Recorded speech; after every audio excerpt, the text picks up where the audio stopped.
Okay, so you just got your real estate license. You're full of all this energy. You're excited to go make a sale. You're excited to go grow your business, but you have no idea where to start. That's exactly what happened to me as a brand new realtor. And I would say for my first 6 months, I think I maybe only did, 1 or 2 sales. And it was mostly due to not having the right mentorship, not having the right coaching, and doing all of the wrong things. So this is my story as a brand new agent on what happened to me on my first 6 months in the business and what I did to overcome it. My name's Tristan Herring. I'm a realtor here in Saskatoon, Saskatchewan. And before I get too far into this, be sure to like and subscribe to my channel for more helpful tips about real estate. So let's back up a bit, because I think it's important to note that I have absolutely no sales background. And when I mean no sales background, I was a rig welder. I was a rig welder for 7 years. I was a foreman of a crew for a little while. Basically, straight up blue collar, knew nothing about sales, nothing about real estate.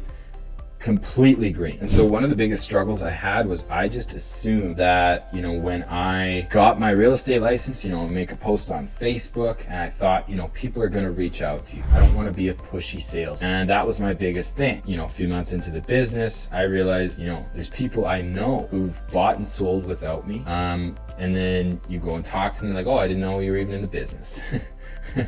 So I lacked presence on social media, but I also lacked manually reaching out to people. And I'd say one of the biggest mistakes I did as a new realtor was I'm in a market that I moved to. So I didn't grow up here. So my connections are limited. But the biggest mistake I did was I started doing all this cold marketing. So open houses, leaving flyers out, calling for sale by owners, doing all this business of people that you don't know. And when you're a new agent, that's extremely hard to do that kind of stuff. It's easier to do that once you become more skilled, once you've got a little bit of experience and you're much more knowledgeable in the market, then those activities become significantly easier. And the only advice I got from my sponsor at eXp Realty was, just go hand out business cards at an open house. Well, I handed out hundreds of business cards. Nobody ever called me back, maybe thousands even.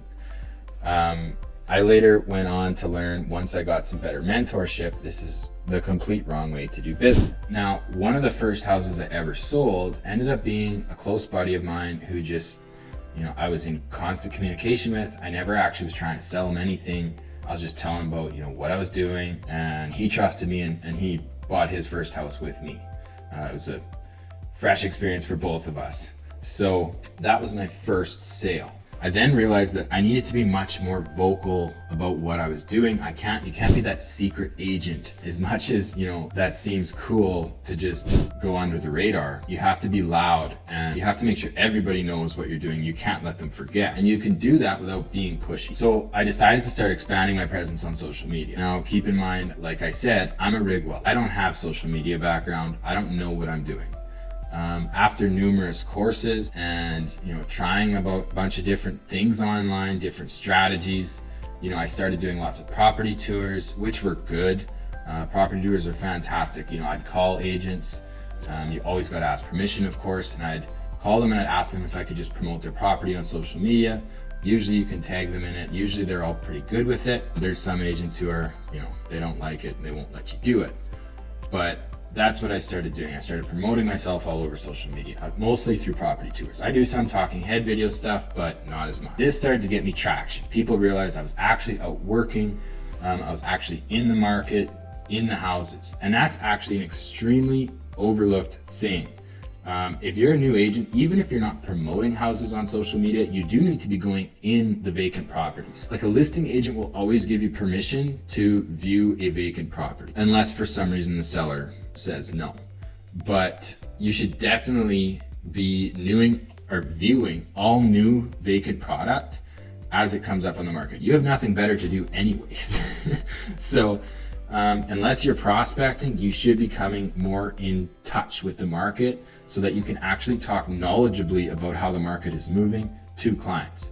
Because I would say I lost a lot of potential clients because when they talked to me, I was a brand new agent. I didn't even actually know what the heck was going on in the market. once I started getting myself in a bunch of properties, I was able to have a lot more knowledgeable conversations and actually sound like an expert. Now, eventually I started getting some traction. I had a bunch of videos on TikTok doing well, lots of Instagram videos doing well. I was mostly doing short form content, which it depends what platforms you want to choose, but that's just what was working for me. Now, don't get me wrong, social media in itself is a lot of work, but here's the harsh truth about social media is it's not the answer on its own. You can't just post to social media and expect that people are gonna reach out to you still. You need calls to action to actually give them the idea to reach out to you. And you also need to reach out to them directly. So once I started getting a bigger following on Instagram, on TikTok, people started to have conversations with me. They'd see me in public again. I'd be at an event or a family thing. They'd be like, geez, you're just busy, you're doing all this stuff. And then eventually the deals started to come through those conversations. Now here's the real problem. Is I would go out in public, let's say I'd go to a party or I'd go to a bar or whatever, I'd be out with friends, and I'd run into people all the time who are like, yeah, I follow your page. I've been following you since day one. I really like what you do. I love your content. I love all your videos.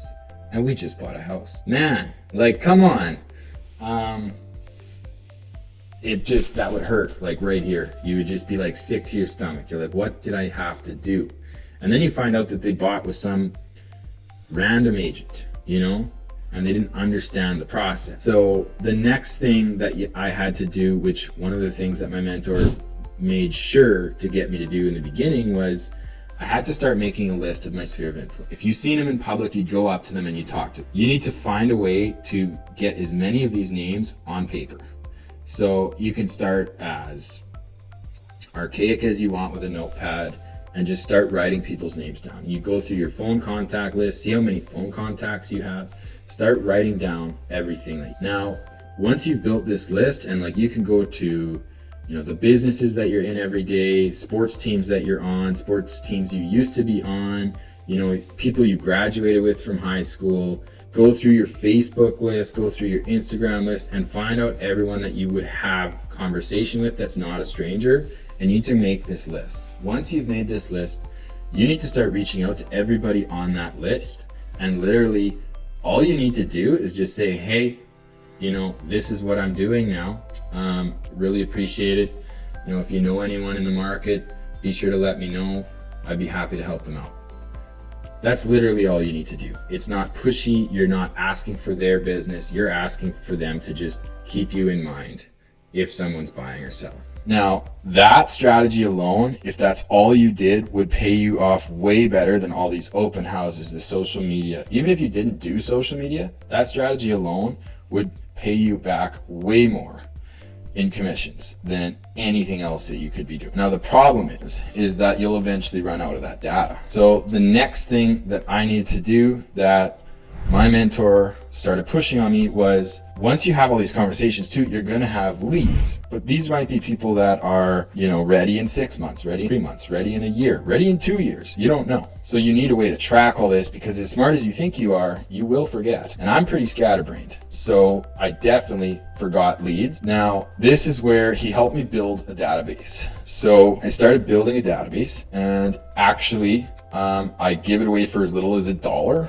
where if you check the link in my description, you can book a call with me. I can get you set up on that. But anyways, I started building this database. It's actually connected to my Instagram, my Facebook, all my other pages. Now, once this database was set up, it was very simple, Mark. I just was sending out holiday messages, you know, birthday reminders, very gentle stuff. I wasn't pushing anyone for a sale. I was just simply reminding them that I'm around. Now, the next step for me to scale even further was to start getting back into the cold leads again. Now, this is where having this CRM system connected to my social media platforms is really important. So there's 2,700 people or whoever followers that I have that watch me every day, and they see all of my content. And I kept remembering, like, okay, so my sphere of influence is only like 300 people, right? But I have 2,500 followers on Instagram. What if I had all of their names, phone numbers, and email? So then I started building a list. I pulled all of the data of who follows me on Instagram. And I started messaging everybody individually, just saying, hey, you mind if I keep you up to date on the real estate market? These are people I don't have contacts for. These are people who I don't really know who they are, but they know who I am. So once I started building this data list, now I started sending monthly market updates. Now, people who aren't in the market don't need to be hit with an email and text every week. Something once a month is probably a lot. So then I started putting people on monthly email campaigns, monthly text message campaigns, and I started getting much more business. You're not pushing anything, you're just simply providing value and information, and then hopefully they remember to reach out to you. Now, to make a really long story short, what I learned was from my mentor that every name, phone number, and email you have has an actual value attached to it. So I remember,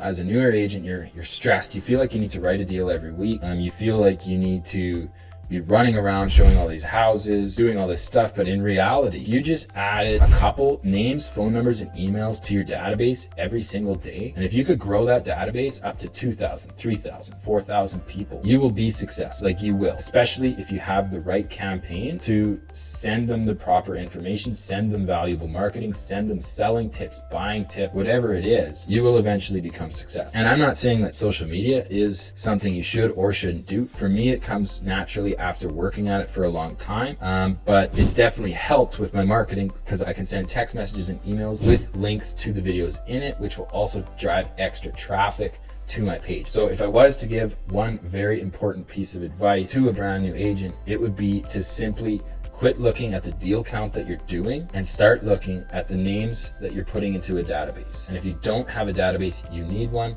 I know that there's a lot of, depending on who you join with, whatever brokerage you're with, everybody has some sort of CRM system, but nobody uses it. And that's why 87% of realtors fail in their first few years. So if you only focused on building that database and just putting more names, phone numbers, and emails in it, you're eventually just going to grow your business over time. There's unfortunately nothing sexy about gathering data. That's the reality of real estate and sales in general. You can do all these sexy social media posts, create all these cool property tour videos, and it works. You will get people who just naturally reach out to you. But if you want to actually maximize that conversion rate, you have to do a little extra. You have to go that little extra mile. And if you want to learn more about how I did that, you can join my Skool community, which is completely free, by the way. All you gotta do is click the link. I'll send you straight to it. And then if you want that CRM system, you have to schedule a call and I can get you hooked up to it. But if you thought there was value in this video, be sure to like and subscribe so that you can keep up to date on more tips on how to sell and be successful in real estate.